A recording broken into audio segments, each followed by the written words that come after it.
आज हम पहली क्लास में पढ़ने वाले हैं कि शारीरिक शिक्षा क्या होता है। शारीरिक शिक्षा शरीर से ही रिलेटेड होती है और जब हम शरीर की बात करते हैं तो शरीर की क्रियाविधि क्या है, शरीर कैसे बनता है, शरीर में कौन कौन सी चीज़ें होती हैं, कौन कौन से सिस्टम काम करते हैं, इन सभी चीज़ों के बारे में हम जब जानकारी करते हैं तो उसको हम शारीरिक शिक्षा कहते हैं। शरीर कैसे स्वस्थ रहता है, किस किस तरीके से हम शरीर को स्वस्थ रख सकते हैं, ठीक है। शरीर में लगने वाली चोटों से कैसे दूर रख सकते हैं, किस पर्पज़ से हमें शरीर को स्वस्थ रखना है, ये बहुत सारी बातें जब हम जानते हैं तो उसी को हम शारीरिक शिक्षा कहते हैं। बहुत सारे विद्वानों ने ऐसा कहा हुआ है कि शारीरिक शिक्षा जो है व्यक्ति के भीतरी अनुभव, जो व्यक्ति अपने द्वारा किए गए काम होते हैं उनसे जो एक्सपीरियंस मिलता है उसको हम शारीरिक शिक्षा की डेफिनेशन के रूप में जानते हैं। शारीरिक शिक्षा की कुछ परिभाषा इस प्रकार भी दी जा सकती है कि शारीरिक शिक्षा मनुष्य की उन शारीरिक क्रियाओं को कहते हैं जिनका प्रयत्न और प्रयोग उनके प्रभाव की दृष्टि के अनुसार किया जाता है। जैसा कि हमने आपको बताया अभी कि शरीर से रिलेटेड जो भी जानकारी होती है, जो भी नॉलेज है, उसी को हम शारीरिक शिक्षा कहते हैं। अब हम शरीर से रिलेटेड कुछ चीज़ें जानेंगे, जैसे कि शरीर की क्रियाविधि क्या होती है, कोशिका क्या होता है, ऊतक क्या होते हैं, शरीर में जो हमारे सिस्टम्स होते हैं वो कौन कौन से होते हैं, जैसे मस्कुलर सिस्टम है, स्केलेटल सिस्टम है, एंडोक्राइन सिस्टम है, सर्कुलेटरी सिस्टम, रेस्पिरेटरी सिस्टम होता है, डाइजेस्टिव सिस्टम जो हमारे खाने को पचाने के लिए होता है, और भी बहुत सारे काम होते हैं। फिर उसके बाद स्वेट, कुछ ग्लैंड्स होती हैं, स्वेट ग्लैंड्स होती हैं, सलाइवरी ग्लैंड्स होती हैं, वगैरह वगैरह। तो ग्रंथियाँ भी हमारे शरीर में बहुत सारा काम करती हैं, एंडोक्राइन और एक्सोक्राइन सिस्टम बोलते हैं उसको। उसके बाद हमारा स्किन क्या क्या काम करती है, क्योंकि बॉडी का सबसे बड़ा पार्ट स्किन ही होती है, ठीक है। नेक्स्ट हम जानेंगे कि तंत्रिका तंत्र क्या होता है, नर्वस सिस्टम, जिससे कि पूरा हमारा शरीर, बॉडी एक दूसरे से रिलेट रहती है और पूरा काम कर पाती है। दिमाग ही पूरे शरीर को चलाने का काम करता है। कुछ सेंस ऑर्गन्स भी होते हैं, जैसा कि आपने नाम सुना होगा, नाक, कान, आँख और त्वचा और जीभ। ये 5 सेंसरी ऑर्गन्स होते हैं जिनकी वजह से हम कोई भी काम कर या उसको पूरा कर सकते हैं। मांसपेशियों से संबंधित कुछ अन्य सब्जेक्ट भी हैं, जैसे केमिकल कंपोजिशंस है, न्यूरोमस्कुलर जंक्शन क्या होता है, ट्रांसमिशन ऑफ नर्व इम्पल्स क्या होती है, और मांसपेशियों को काम करने के लिए ऊर्जा कहाँ से मिलती है। इन सब की जानकारी जो है वो हमारी शारीरिक शिक्षा से ही हमें मिल पाती है। तो आज जो हम लोगों का टॉपिक है वो है ब्लड, और शरीर में जो भी काम होता है उसको एनर्जी देने के लिए ब्लड ही शरीर में न्यूट्रिएंट्स की सप्लाई करता है, जैसा कि आप लोगों को पता है। तो उसी के आधार पर आज हम आपको रक्त के बारे में, ब्लड के बारे में पूरी जानकारी आपको देंगे। और आपकी टीजीटी, पीजीटी, नेट की प्रिपरेशन के लिए, कोई भी आप फिज़िकल एजुकेशन का अगर एग्ज़ाम क्रैक करने के लिए आप तैयारी कर रहे हैं तो उसके लिए बहुत ही बेनिफिशियल क्लास होने वाली है आज की। तो 1 मिनट के लिए भी नहीं छोड़ना है। तो आप शुरू करते हैं हम ब्लड, रक्त। जैसा कि आप देख रहे हैं कि मैंने एक नोट्स बनाए हुए हैं, अपने खुद के हाथ से बनाए हुए नोट्स हैं। हम आपको ब्लड पढ़ाने वाले हैं। रक्त एक बहुत ही संयोजी ऊतक होता है, जो संयोजी ऊतक उसको कहते हैं कनेक्टिव टिश्यू, मतलब जो एक दूसरे को जोड़ता है, किसी एक अंग से दूसरे का कनेक्शन करता है, उसको हम संयोजी ऊतक कहते हैं। जो रक्त वाहिनियों में परिसंचरण करता है, मतलब जो ब्लड वेसल्स होती हैं उसमें रक्त परमानेंटली फ़्लो करता रहता है। यह एक क्षारीय तरल पदार्थ होता है।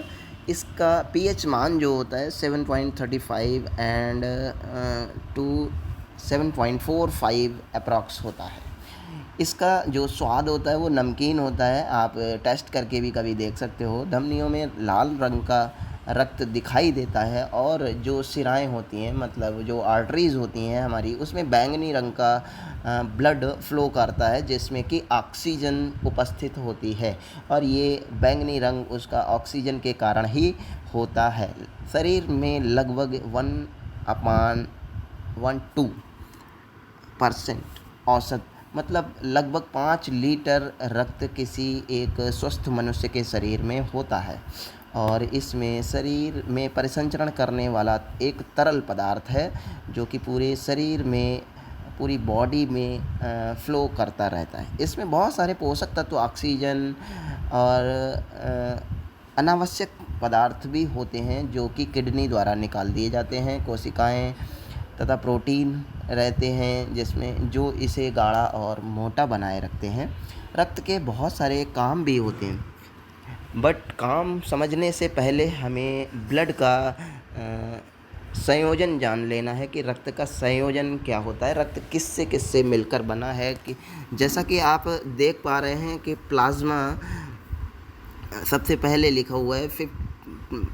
जो ब्लड होता है उसमें 90% तो पानी ही होता है, 10% अन्य पदार्थ होते हैं। तो 10% में भी प्लाज्मा होता है। प्लाज्मा में 55 to 60% प्लाज्मा होता है और 40 to 45% सेलुलर कंपोनेंट्स होते हैं। अब सेलुलर कंपोनेंट्स में जैसा कि आप देख रहे हैं इसमें हमने आपको बताया हुआ है कि इरिथ्रोसाइट, आरबीसी मतलब red blood cells, WBC white blood cells, platelets वगैरह वगैरह होती हैं, ठीक है।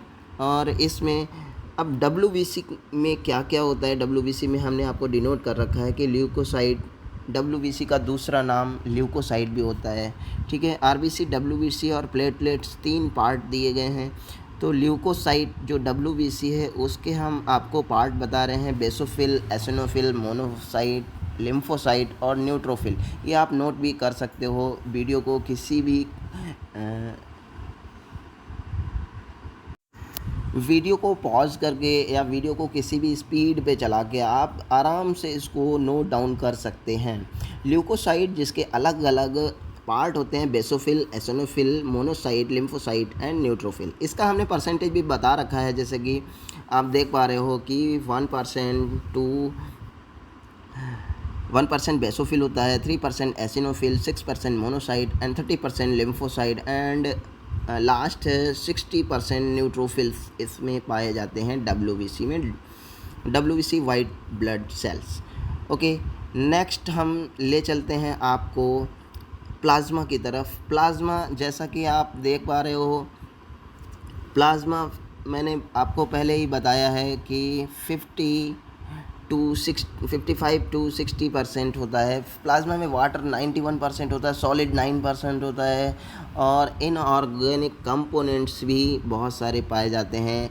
इसमें Na मतलब के पोटेशियम, कैल्शियम, मैग्नीशियम और HCO3, HPO4 और आयरन वगैरह भी इसमें पाए जाते हैं। ये बहुत सारे आयंस होते हैं जो कि आपके सॉलिड मटेरियल में होते हैं, जो ब्लड का सॉलिड मटेरियल होता है। ये सॉलिड मटेरियल जो है वो इनऑर्गेनिक कंपोनेंट्स में आता है। उसके बाद हम ध्यान देंगे कि ऑर्गेनिक कंपोनेंट्स कौन कौन से होते हैं ब्लड के। जैसा कि आप देख पा रहे हो, ऑर्गेनिक कंपोनेंट्स में protein, hormones, vitamins and lipids हैं। प्रोटीन्स में albumin, globulin and fibrinogen protein कई तरीके के पाए जाते हैं। हेपेरिन प्रोटीन भी होता है जो कि ब्लड को जमने नहीं देता है। जैसा कि आपने अभी ऑर्गेनिक प्रोटीन पदार्थों के बारे में जाना, protein, hormones, vitamins and lipids, और भी इसमें बहुत सारे न्यूट्रिएंट्स होते हैं जैसे cholesterol, triglyceride, glucose, amino acid, urea and uric acid. बहुत सारे पदार्थ जो हैं हमारे ब्लड में पाए जाते हैं और ब्लड जो होता है वो बहुत सारे काम भी करता है। अभी हमने आपको बताया था कि ब्लड का फॉर्मेशन पहले जानते हैं, तो ब्लड का फॉर्मेशन आपके सामने है और मैंने उसी को आपको बताया भी है। इसके बाद जो है ब्लड के वर्क क्या होते हैं उसके बारे में भी हम आपको बताने जा रहे हैं। रक्त का पहला काम होता है कि श्वास के साथ वातावरण से ग्रहण की गई ऑक्सीजन जो होती है वो फेफड़ों के माध्यम से शरीर में ले जाना और उस कार्बन डाइऑक्साइड को बाहर निकालना।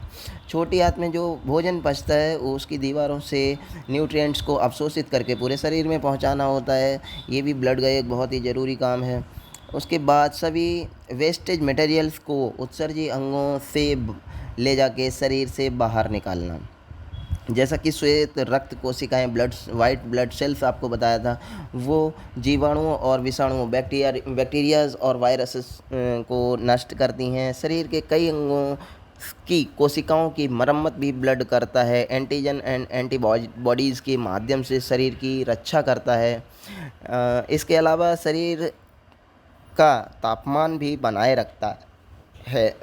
टेम्परेचर को रेगुलेट करने में भी ब्लड बहुत ही महत्वपूर्ण भूमिका निभाता है। रक्त अंतःस्रावी ग्रंथियों से स्रावित होने वाले हार्मोन्स के वहन का काम करता है। मतलब बहुत सारी ग्रंथियाँ होती हैं, उनसे एंजाइम्स और हार्मोन्स जो निकलते हैं उनको शरीर तक पहुंचाता है। रक्त पूरे शरीर में फ्लो करते हुए एक अंग से दूसरे अंग को जोड़े रखता है। ऐसे करके बहुत सारे जो काम हैं वो ब्लड के हैं। और इसी के साथ हम आज का वीडियो यहीं पे स्टॉप करते हैं।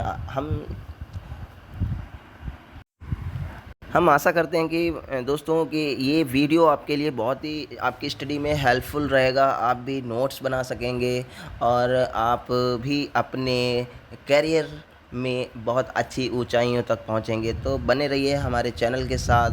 आपके स्टडी में बहुत ही हेल्पफुल वीडियोस लेके आएंगे हम हमेशा। और आगे के वीडियो में हम फिर से मिलते हैं। इसमें हम ब्लड की आगे की जानकारी आपको हम देते हैं। ओके, धन्यवाद दोस्तों।